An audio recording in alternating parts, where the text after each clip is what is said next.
Bila awak cakap pasal cerai, saya tak tolong isteri ke apa, saya rasa awak agak melampau.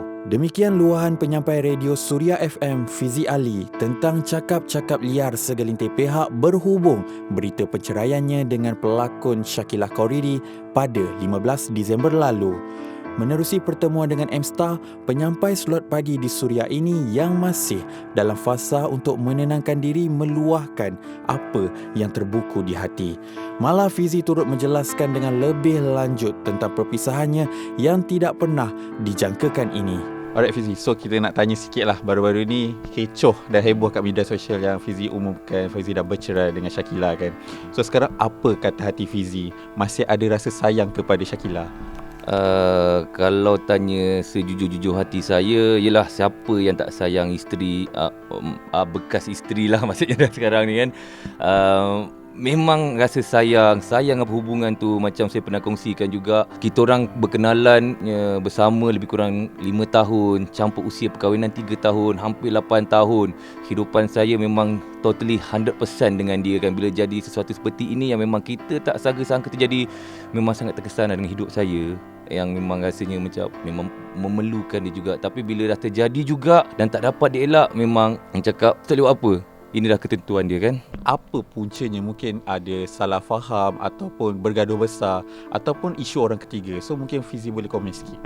Okay, kalau nak cerita pasal punca dia, biarlah saya, Kila dan juga Allah je yang tahu benda ni. Sebab seboleh-bolehnya saya tak nak aibkan sesiapa, dan dia pun kalau boleh tak payah aibkan sesiapa. Sebab benda ni kita orang pun semakin lama semakin okey. Sekarang ni masih lagi kontak dengan orang kata nak menguruskan anak lagi kan. Dan untuk beberapa hari lepas pun saya baru saja hantar anak saya ke dia, dan alhamdulillah semuanya okey. Cuma mungkin masa yang akan menentukan lah apa yang akan terjadi lepas ni. Ada juga yang suara luar mengatakan yang Fizi ni jarang buat kerja rumah, hingga kan pasang bidai tingkap pun Shakila yang buat. Betul ke? Okey, saya pun ada baca juga beberapa orang yang kata buat statement macam tu dekat dia punya Facebook.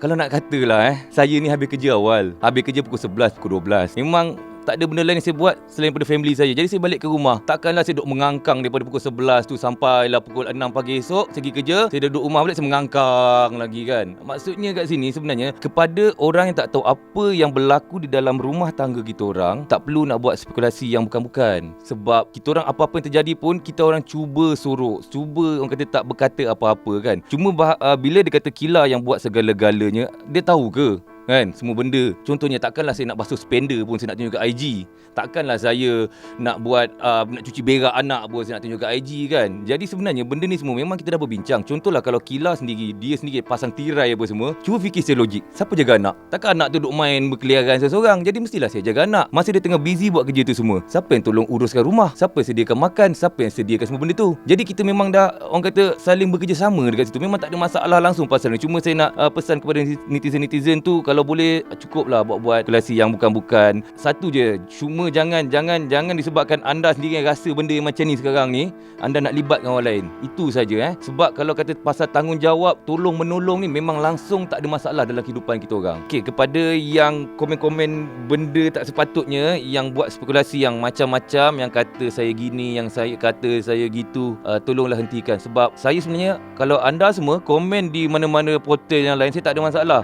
Bila awak komen di Instagram saya, di saya punya personal tu, saya rasa macam awak cabar saya tau untuk buat sesuatu yang di luar jangkaan. Tolonglah, sebab kita sekarang ni dalam keadaan yang macam ni, keadaan yang untuk tenang-tenang. Dan ni saya geram ni saya nak tunjuk jugalah antara apa yang orang tiba-tiba hantar dekat pergi komen dekat saya punya Instagram. Saya tak nak sebut nama dia, cuma dia kata, betul ke cerai pasal kau tak tolong isteri buat kerja rumah dan jaga anak? Dan bagi saya benda ni agak kasar tau. Saya masih lagi terasa dengan apa yang terjadi sekarang ni. Bila awak cakap pasal cerai, saya tak tolong isteri ke apa, saya rasa awak agak melampau.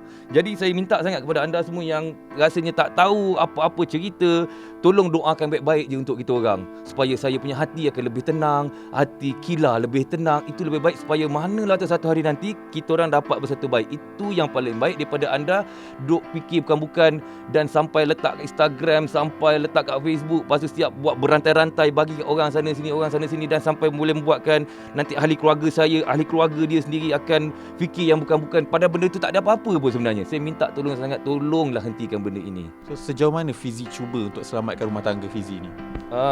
Kalau boleh, saya memang nak cuba, kita orang pun memang cuba untuk selamatkan benda ni. Siapa yang nakkan perpisahan dalam setiap perhubungan kan? Lagi-lagi perhubungan yang memang kita dah bina bertahun-tahun, memang ada rasa sayang kat situ. Cuma yalah, bila apa terjadi dekat kita orang ni, mungkin menyebabkan kita orang rasa macam kita orang perlukan masa dulu untuk bertenang. Dan juga kalau kita tengok, ada juga jenis orang yang lepas dia dah bercerai, dia sambung balik, dia rujuk balik dan jadi lebih okey, lebih rasa sayang tu sendiri. Jadi mungkin dengan apa yang terjadi sekarang ni membuatkan kita orang lebih muhasabahkan diri, dekatkan diri kepada Tuhan, kepada Allah kan, supaya bila kita rasa keseorangan, lama-lama kita akan fikir, oh, kita masih lagi memerlukan satu sama lain. Minta begitu. So jadi adakah masalah yang wujud tu baru wujud ataupun dah lama benda tu disimpan? Kalau ikutkan setiap benda yang berlaku, macam saya seorang suami, untuk melafazkan cerai tu bukannya senang. Saya bukannya bodoh yang hari ni tiba-tiba bergaduh, lepas tu esok nak cerai. Tidak. Sebenarnya benda ni pun telah dibuat dalam perbincangan yang panjang, perbincangan bersama dengan ahli keluarga. Jadi apabila berlakunya benda ini, itu yang kita tak dapat nak elakkan, terpaksa sebenarnya. Ramai peminat yang terkejut dengan berita ni lah. Diorang kata bila diorang nampak Fizi serasi, sempoi dengan Shakila semua kan. So Fizi mungkin boleh komen sikit bab perkara tu. Faham. Kalau ikutkan, ramai juga yang ada komen-komen yang kata macam kita orang ni tak nampak masalah. Macam ada juga komen-komen juga yang mengatakan sebenarnya laman sosial ni adalah tempat orang fake semata-mata. Sebenarnya bila kita tengok media sosial ni adalah tempat untuk kita meluahkan apa yang kita rasa. Contohnya lah, kalau kita tengah rasa gembira, mestilah kita luahkan rasa gembira. Dan juga ada juga sebelum ni netizen juga yang berkata, bila kita rasa macam ada sesuatu momen yang sweet tu, kita suka kongsi lah, kita simpan lah benda tu kan. Bila orang tu dah tak ada, waktu itu yang kita akan tengok balik video tu, yang kita rasa macam ya Allah, rindunya dekat dia kan. Cuma bila orang cakap macam berpura-pura tu, sebenarnya tidak. Apa yang kita rasa kita kongsikan. Dan juga takkanlah benda-benda yang sedih pun kita nak kongsikan. Dan contohnya bergaduh dengan isteri bergaduh dengan suami, takkan itu yang kita nak kongsikan.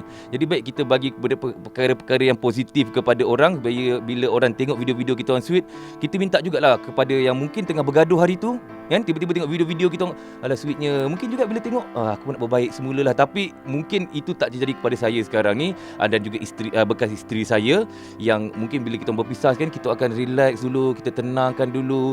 Semoga minta juga doa anda semualah untuk kami berdua. So kalau kita tengok di media sosial lah, ramai yang mendoakan agar Fizi dan Shakila berbaik semula. So Fizi ada tak terfikir ke arah tu? Itu adalah tujuan utama untuk kita orang akan fikir untuk masa depan lah. Maksudnya untuk bersama kembali. Tapi semuanya terletak pada jodoh juga. Kadang-kadang ni dalam hidup kita kan, kita cari jodoh kita sampai ke hujung dunia, tak jumpa-jumpa. Tapi sebenarnya jodoh kita ada di depan mata, yang kita sendiri tak tahu kan. Jadi macam mana sekalipun, memang kita orang masih lagi berharap lah kalau dapat bersama, Alhamdulillah. Macam mana pula dengan Aminah? Siapa yang dapat hak penjagaan? Macam saya ada kongsikan kat Instagram saya, yang memang kita orang berpisah pun cara baik, untuk menjaga Aminah pun cara baik. Memang kita orang berjaga bersama-sama, tak ada hak kepada dia lebih, kepada saya lebih. Sekarang ni Aminah pula dekat dengan Shakila. Jadi bila ada masa free ke apa semua, cakap okeylah nak ambil Aminah dalam 3-4 hari. Dia kata okey, saya ambil 3-4 hari. Kemudian kata okeylah nak bawa Aminah pergi jalan-jalan sana, nak pergi cuti sana, dia pula bawa. Jadi memang tak ada tetapan yang betul-betul lah untuk menjaga Aminah setakat inilah, begitu. Jadi mungkin Fizi boleh cerita sikit apa kenangan terindah Fizi bersama Shakila sepanjang 3 tahun menjadi suami isteri? Kalau ikut kenangan terindah, dia bukan setakat orang kata zaman berkahwin je lah. Kita orang kenal memang sangat-sangat lama. Zaman saya daripada tak ada apa, kosong, waktu tu dia boleh terima saya. Boleh katakan duit dalam bank ada RM50, RM60 je, tapi waktu dia terima saya, dia tolong saya bangkit semula. Dan satu ketika pula saya pernah pergi ke Australia dan dia masih lagi menunggu saya. Dan apabila kita orang Alhamdulillah berkahwin kan, ada pula kehadiran Aminah. Itu semua adalah kenangan yang paling istimewa untuk saya, yang saya takkan lupa sampai bila-bila. Dan kalau tanya, memang jauh kat sudut hati saya, masih lagi sayang dia.